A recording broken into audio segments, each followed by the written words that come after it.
दिन भर कारोबार की बारीकियों पर आला उद्योगपतियों से चर्चा करने के बाद प्रधानमंत्री जब यूनेस्को के मुख्यालय पहुंचे तो वहां न केवल उनका जमकर स्वागत हुआ बल्कि लोग उनके भाषण को लेकर खासे उत्साहित दिखे। यूनेस्को में अपने संबोधन में पीएम ने सामाजिक मुद्दों पर खुलकर अपनी राय रखी और सबका साथ सबका विकास के अपने नारे के साथ देश को विकास की ऊंचाइयों पर ले जाने का संकल्प इस अंतर्राष्ट्रीय मंच पर रखा। प्रधानमंत्री ने अपने भाषण में जलवायु परिवर्तन को दुनिया के लिए बड़ी चुनौती करार देते हुए कहा कि स्वच्छ ऊर्जा विकसित करने के लिए बड़े प्रयासों की जरूरत है।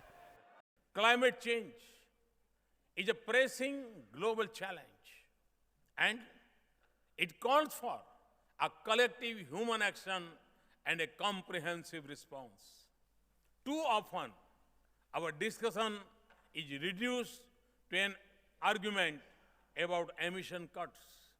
But we are more like to succeed if we offer affordable solution, not simply imposes choices.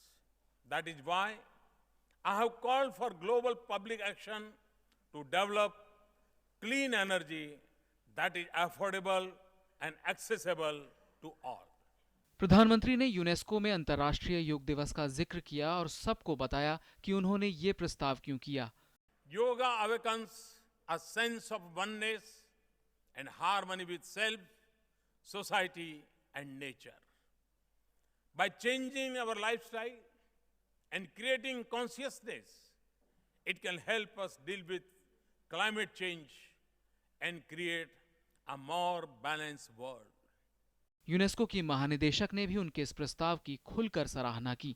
Starting with yoga, an expression of the unity of body and mind, harmony with the world, which I know is so important to you, and which the world has recognized with the declaration of the 21st June as International Yoga Day by the United Nations General Assembly upon your initiative. अपने महत्वाकांक्षी कार्यक्रम बेटी बचाओ बेटी पढ़ाओ का जिक्र करते हुए प्रधानमंत्री ने कहा कि वो यह सुनिश्चित करेंगे कि हर बेटी स्कूल जाए और खुद को सुरक्षित महसूस करे।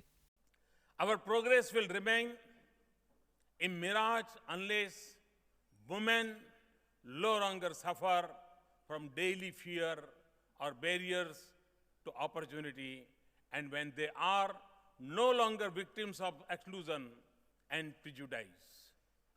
And this change must begin with the girl child. So the program to educate and support the girl child in India is one that is closest to my heart. We will ensure that they can go to school and also that they can attend in safety and dignity. प्रधानमंत्री ने अपने भाषण में अपनी सरकार के तमाम कदमों का जिक्र किया और स्वच्छ गंगा के बारे में लोगों को बताया। प्रधानमंत्री ने कहा कि गंगा सफाई का अभियान एक मिशन है जो संस्कृति, विज्ञान, परंपरा, ज्ञान, शिक्षा, अर्थव्यवस्था और पर्यावरण को जोड़ता है। डिजिटल इंडिया का जिक्र करते हुए प्रधानमंत्री ने कहा कि इससे भागीदारी परक और पारदर्शी सरकार बनेगी जो लोगों से जुड़ी होगी। सबका साथ सबका विकास के प्रति प्रतिबद्धता जताते हुए पीएम ने सबको घर, साफ पानी, बिजली और शौचालय उपलब्ध कराने को अपनी सरकार की प्राथमिकता बताया। प्रधानमंत्री ने कहा कि उनकी सरकार हर नागरिक के अधिकारों और स्वतंत्रता की रक्षा करेगी और ये सुनिश्चित करेगी कि हर आस्था, हर संस्कृति और हर नस्ल के लोगों को समान दर्जा मिले। पीएम ने भरोसा दिया कि उनकी सरकार केवल विकास के रूखे आंकड़ों से तरक्की नहीं आंकेगी बल्कि लोगों के चेहरों पर विश्वास एवं उम्मीद की चमक से तरक्की नापी जाएगी। पीएम ने शिक्षा को सभी धनों में सबसे अनमोल बताया। प्रधानमंत्री ने कहा कि संस्कृति को दुनिया को तोड़ने के बजाय जोड़ने का काम करना होगा। पीएम ने कहा कि दुनिया में जो खामियां हैं वे देशों की सीमाओं से हटकर हमारे समाज और हमारे शहरों की गलियों के ताने बाने में प्रवेश कर रही हैं। प्रधानमंत्री ने विज्ञान की अहमियत पर जोर देते हुए कहा कि हमें इसको इस तरह विकसित करना होगा ताकि यह खाद्य सुरक्षा और जलवायु परिवर्तन के संदर्भ में और बेहतर काम कर सके। भारत की समृद्ध सांस्कृतिक धरोहर का जिक्र करते हुए पीएम ने कहा कि सरकार इसे अगली पीढ़ी तक पहुंचाने के लिए हर कदम उठा रही है और इसके लिए हृदय और प्रसाद नाम की 2 योजनाएं शुरू की गई हैं। हृदय भारत के शहरों की सांस्कृतिक धरोहर को संरक्षित करने के लिए है और प्रसाद तीर्थों के पुनरुद्धार के लिए। प्रधानमंत्री ने यूनेस्को के कामों की तारीफ की और कहा कि दुनिया की तमाम समस्याओं को सुलझाने में उसकी बड़ी भूमिका है। UNESCO will always have a part to play, whether it is sustainable development or post-2015 agenda, climate change, or peace and security.